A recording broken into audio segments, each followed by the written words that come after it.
Hello, I'd like to thank Greg Williams for inviting me to speak today and to all of you for attending. My name is Melanie Mora. I am mother to three gorgeous boys, Jamie, 5, Ryan, 4, well 3, almost 4, and Ethan, 1. My middle son Ryan was diagnosed post-birth with Down syndrome. This morning I will share my experience on what it has been like to have Ryan, to be on the receiving end of an unexpected diagnosis, strategies to assist with the effective delivery of a diagnosis, and other parents' feedback.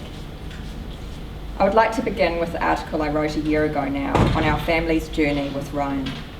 It has been published recently in Next magazine and broadly circulated, so apologies if it is not new to you. Accompanying my talk is a family DVD I've put together. As they say, a picture speaks 1,000 words. I can distinctly remember a conversation with a couple of my girlfriends not long after my 12-week scan for our second child. We had all had our first babies within 3 months of each other, and second time around, as luck would have it, we were all again due around the same time. Our scans had come back as extremely low risk for fetal abnormalities, so I boldly stated how lucky we were to have normal, healthy babies. My girlfriend replied, "You never know until they're born." That conversation would come back to haunt me 6 months later. Our firstborn Jamie had been the dream baby, beautiful in every way. I transitioned from professional life to motherhood with barely a glance back. When Jamie was 10 months old, we were very excited to find I was pregnant again. My pregnancy progressed typically through all the routine scans and health checks. We had a bit of a surprise when 2 weeks early Ryan decided to make his way into this world. I had a difficult time with Jamie the first time round, 10 days overdue, a protracted labour that failed to progress, resulting in fetal distress and necessitating an emergency caesarean. Hence this time round I knew what to expect and we just had to wait in line for our turn in the operating theatre. 20 hours after labour had started at home, we were the proud parents of another beautiful baby boy. Our family was complete. Ryan was gorgeous, much smaller than we had expected at 38 weeks gestation, 5 pound 11 ounce. Jamie had been a big baby for me at 8 pound 4, but we put this down to the 3-week differential in their birth dates. We were settled into a hospital room and my parents arrived to greet our new arrival. We were all instantly besotted and I began the role of mothering a newborn again. The next day, my husband Richard arrived with my mum and Jamie to meet his new brother. A bewildering experience for most 18-month-olds. At the same time, a team of doctors entered the room, about 5 people, a paediatrician and a bunch of interns. I assumed this was a routine check and thought little of it. A nurse then came and escorted my mum and Jamie to the waiting room while the doctor looked over Ryan. After a brief inspection, came the bombshell Richard and I will never forget. The paediatrician, whom we had merely met minutes before, stated abruptly, "Some of the nursing staff have noticed some unusual features with your baby and we're going to test for Down syndrome." Within seconds I had turned to stone, literally feeling the blood drain from my body until I was numb, expressionless and incapable of feeling anything or showing any emotion. With that, the paediatrician and his horde of interns informed us they would be back later to answer questions. They left the room, leaving us and our perfect life as a family shattered. My mother and son outside, Jamie still not having been introduced to his new baby brother. The next 24 hours are a bit of a blur to me. I was locked inside my own world. Richard and our respective families were dealing with the shock and grief in their own ways. Richard had already experienced more than his share of family traumas and saw this as the nail in the coffin, so to speak. Why me? What next? Would it ever end? I remember him stating in despair. All the classic textbook thoughts were going through my head. This isn't happening to me. It's a bad dream I'll wake up from. I can't do this. This wasn't meant to be my life, our life. Take him away. And all the while clinging to the hope that the doctors and nurses were wrong. The tests would be negative and we would resume the life we had planned.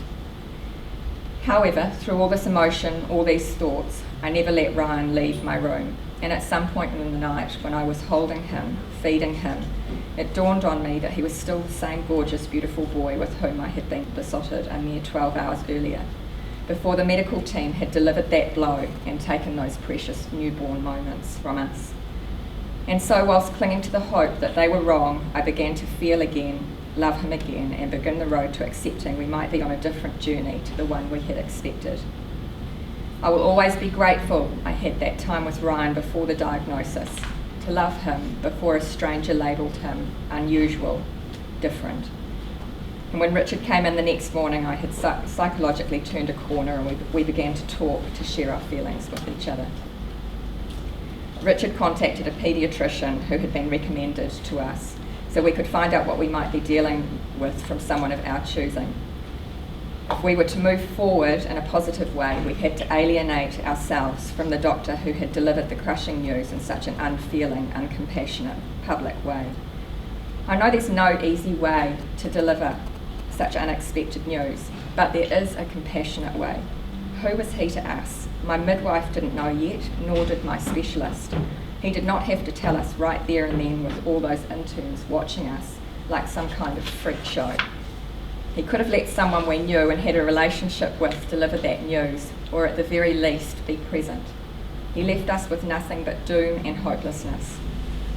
If any health professionals are reading this, please know the way you tell someone news of this nature can shape the way parents see their child, the decisions made in those early days. That moment will recur in parents' memories for a lifetime. You need to leave parents with some hope and dignity. You need to understand the diagnosis you are giving beyond clinical details. We received this compassion from our specialist. He was straight up and advised us we didn't need to wait for the results to confirm the diagnosis. Ryan definitely had Down syndrome. This was hard to hear, but not unexpected. It made us face the facts and stop waiting. We could move forward. I'd already started to recognise some of the features others had noticed in Ryan from the beginning. However, he followed this news with statements like, "I know this isn't what you were expecting, but it is not the end of the world. You still have a baby. Ryan will take longer to achieve milestones, but he will get there. You still have a child you will get much joy from as he learns to walk, talk, and ride a bike as with any other child." He left us with hope, a right to love the baby we had. He also suggested we should go on and have another child, a suggestion I was none too thrilled about, given I was still recovering from my second caesarean and having been adamant that 2 children pregnancies was my limit. Initially, I felt that this statement devalued Ryan, that he wasn't enough. 3 weeks later, when I was walking out with the kids, a thought crossed my mind: God, please don't let anything happen to Jamie. I realised we would have to go on and have another baby. It was such an unhealthy thought and unreasonable to put that kind of pressure and expectation on Jamie. In time, there would be a multitude of other reasons from which I knew our family would benefit. One of the things Richard and I worried about was how other people would see our family now. Would they pity us? We knew how others viewed Ryan would depend on us and how we were with him.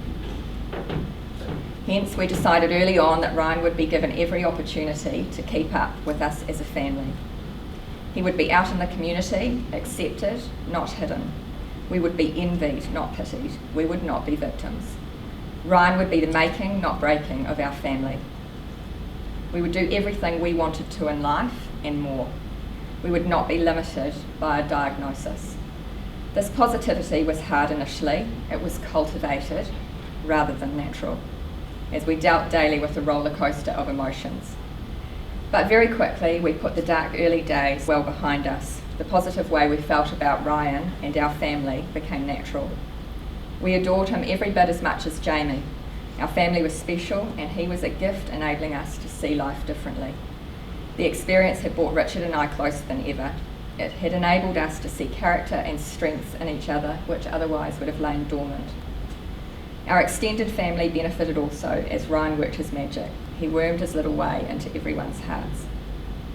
We've been very fortunate in that Ryan has been incredibly healthy with no secondary diagnosis to deal with. For this, we are eternally grateful. We've been able to just enjoy him without the cloud of health issues hanging over us.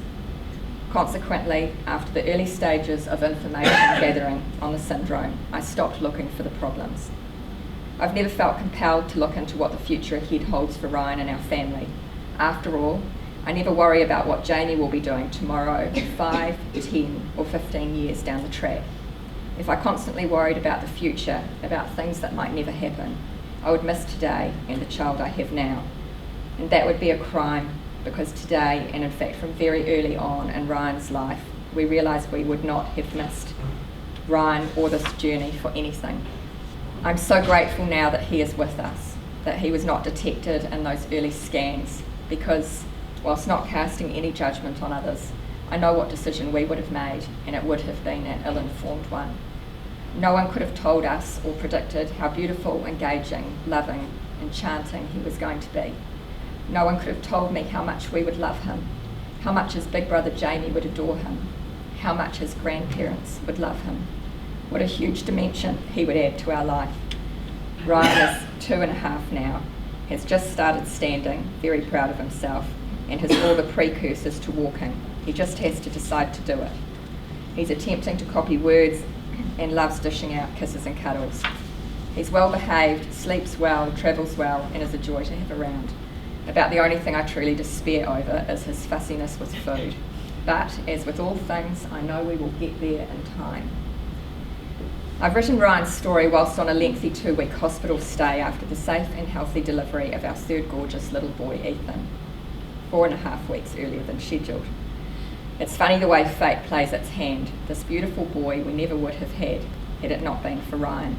As Ethan and I look forward to going home to Daddy, Jamie and Ryan together as a family again, it is not lost on me that ultimately we did get our perfect family. It may not be conventional, but if I have learned anything, it is that different is not always bad. Different is just different. Given the choice, we would not change a thing.